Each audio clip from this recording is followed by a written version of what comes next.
एक खूबसूरत गांव में जहां हर तरफ सब्जा और फूलों की महक थी, एक नन्ही बच्ची मरियम रहती थी। मरियम बहुत शरारती और चलबली थी और गांव के आसपास खेलना और नई जगहें तलाश करना उसका पसंदीदा मशगला था। एक दिन मरियम अपनी बल्ली के साथ खेलते हुए गांव के किनारे पर मौजूद एक पुराने कन्वे के पास पहुंच गई। कनवा देखने में बहुत गहरा और खौफनाक लग रहा था, लेकिन मरियम को तजस्सुस हुआ कि कन्वे के अंदर क्या हो सकता है। जब मरियम कन्वे के किनारे पर झुककर नीचे देखने की कोशिश कर रही थी, तो उसका पांव फिसल गया और वो कन्वे के अंदर गिर गई। कनवा बहुत गहरा था और मरियम के चीखने की आवाज गूंजती, लेकिन वो कन्वे के अंदर फंस गई। कन्वे के अंदर बहुत अंधेरा था और मरियम को बहुत डर लग रहा था। वो रो रही थी और मदद के लिए पुकार रही थी। अचानक एक नर्म और चमकदार रोशनी कन्वे के अंदर फैल गई और मरियम ने देखा कि एक खूबसूरत परी उसके सामने नमूदार हो गई है। परी की चमकती हुई पर और नर्म रोशनी ने कन्वे को रोशन कर दिया।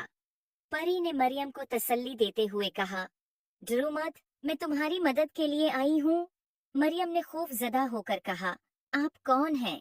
परी ने मुस्कुराते हुए जवाब दिया, मैं एक जादुई परी हूँ और मुझे मालूम हुआ कि तुम्हें मदद की जरूरत है। परी ने अपने जादुई छुरी से रोशनी का एक दायरा बनाया और मरियम के अर्ध गिर्द फैला दिया। मरियम ने देखा कि उसके कदमों के नीचे जमीन हमवार हो गई है और उसका खौफ कम हो गया है। परी ने कहा, तुम्हारी हिफाजत मेरी जिम्मेदारी है। आओ, मैं तुम्हें यहाँ से बाहर ले चलूं। परी ने अपनी छुरी से एक रास्ता बनाया जो कन्वे के ऊपर तक जाता था। मरियम ने खौफजदा होकर पूछा, क्या मैं इस रास्ते से ऊपर चढ़ सकती हूँ? परी ने मुस्कुराकर कहा, हाँ, ये जादुई रास्ता तुम्हें महफूज तरीके से ऊपर ले जाएगा। मरियम ने हिम्मत जमा की और जादुई रास्ते पर कदम रखा।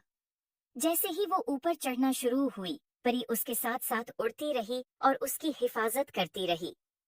मरियम ने देखा कि कन्वे की दीवारों पर खूबसूरत मनाजर बने हुए हैं और वो देखकर खुश हो गई।